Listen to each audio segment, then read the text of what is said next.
A woman wakes up after a car accident, chained inside an underground bunker. The man who brought her there claims the outside world has been destroyed. The problem is, she has no way of knowing whether he's lying or whether stepping outside would kill her. To understand how she ends up in that room, we have to go back a few hours earlier, to the moment Michelle makes a decision she can't take back.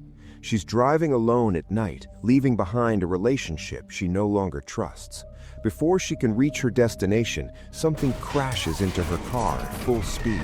When she regains consciousness, she's no longer on the road. She's underground. Her leg is badly injured, and when she tries to move, she realizes she's chained to the wall. She doesn't remember how she got there. Her bag is close by, but just out of reach. Using an IV stand, she pulls it toward her and grabs her phone, trying to call for help, but there's no signal. That's when she hears footsteps. A man enters the room. He's calm in a way that immediately makes her uneasy.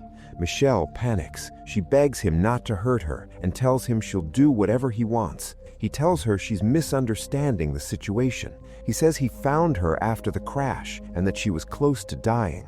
Then he adds something far worse. According to him, there's been a nuclear attack. The air outside is toxic. Everyone else is dead. The bunker is the only reason she's still alive.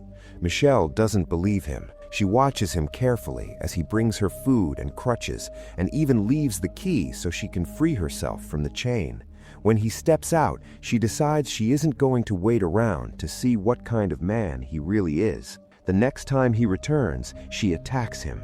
He restrains her without much effort. Still, he doesn't hurt her. He repeats the same story. He found her after the crash and brought her here to save her life. Michelle listens, but fear outweighs everything.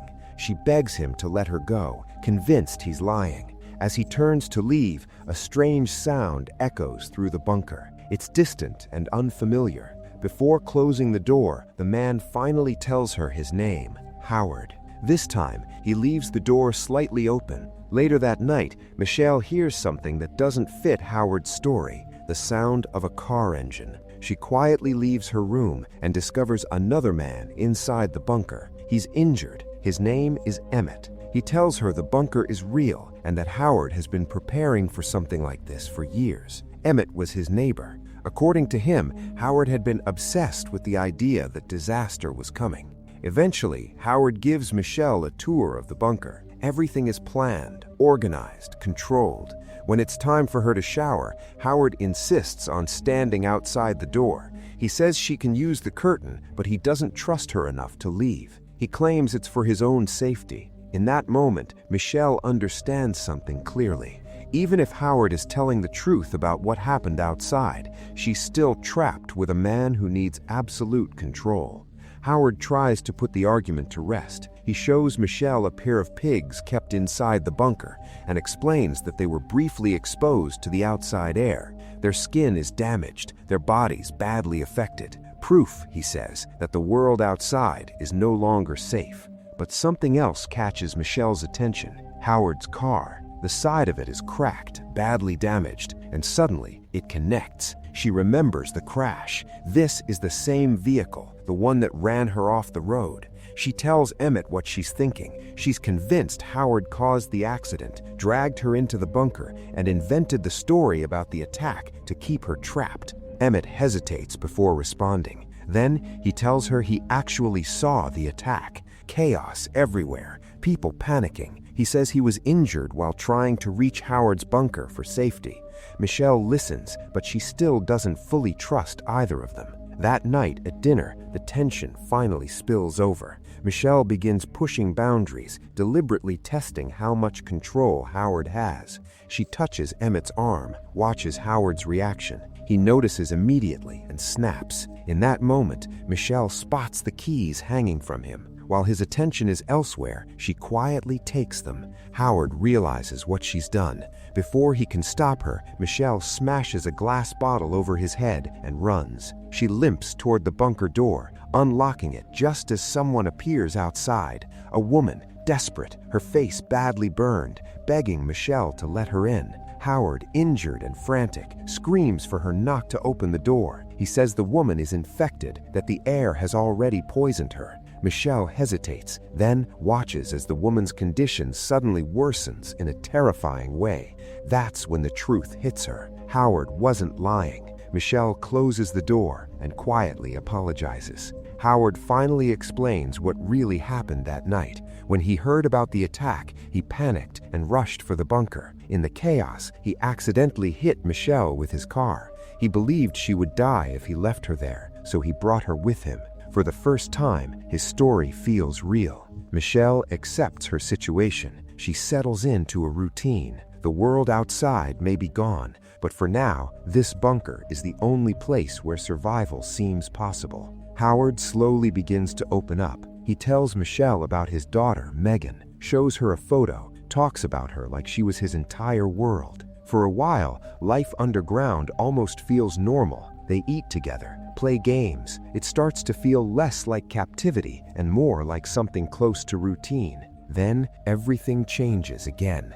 A thunderous mechanical sound roars overhead, strong enough to shake the bunker. Moments later, the air filtration system fails. Howard reacts quickly and sends Michelle into a narrow duct to restart it manually. Inside, she finds something that stops her cold, a padlocked skylight. On the glass, scratched from the inside, a single word, help. Nearby, Michelle spots an earring, identical to the one in the photo Howard showed her earlier. Her stomach drops. She tells Emmett what she found. When she describes the earring, he recognizes it immediately. The girl wasn't Howard's daughter. She was a local woman who disappeared 2 years ago. Everyone believed she had run away. Howard's real daughter left long ago with his wife. Suddenly, everything fits, and it's far darker than Michelle ever imagined. They don't confront Howard, they make a plan. In secret, they begin building a hazmat suit, stealing supplies, plastic sheets, tape, and tools. They behave normally, knowing that one mistake could cost them their lives.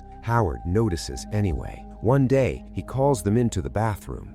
In his hand is a small container of perchloric acid, strong enough to destroy almost anything. He asks why they've been using so much tape and so many scissors. Then he drops the items into the acid, watching them dissolve, and calmly asks again. The tension is unbearable. Emmett steps forward and takes responsibility. He says it was his idea. He says he feels guilty. Howard doesn't hesitate. He pulls out a gun and shoots Emmett on the spot. Michelle stands frozen, struggling to understand what just happened. Howard turns to Michelle and tells her that now it's just the two of them, that they can finally be a family. She's completely alone with him. While Howard cleans up, trying to restore order as if nothing irreversible has occurred, Michelle continues working in secret. She finishes the hazmat suit. At this point, it isn't about escape anymore. It's about survival. Then Howard appears. Michelle panics and tries to hide the suit, but it's too late. He's already seen it. There's no yelling this time. She runs. In the chaos, she knocks over a barrel of acid. It spills across the floor. Howard slips into it. His skin burns as the acid disfigures him and ignites a fire that spreads through the bunker. Michelle doesn't look back. She puts on the suit, seals the mask, and escapes outside. For the first time, she's free. The world is still standing, but it's nothing like before. In the distance, something massive moves through the sky, a biomechanical alien craft drawn to the fire. It releases something smaller, human-sized, a fast, parasite-like creature that investigates the noise. Michelle hides. It can't reach her. Then green gas fills the air. Without the mask, she would already be dead. She takes shelter inside Howard's truck, but the creature isn't finished. Its tentacles grab the vehicle, lifting it, tearing it open as it tries to reach her.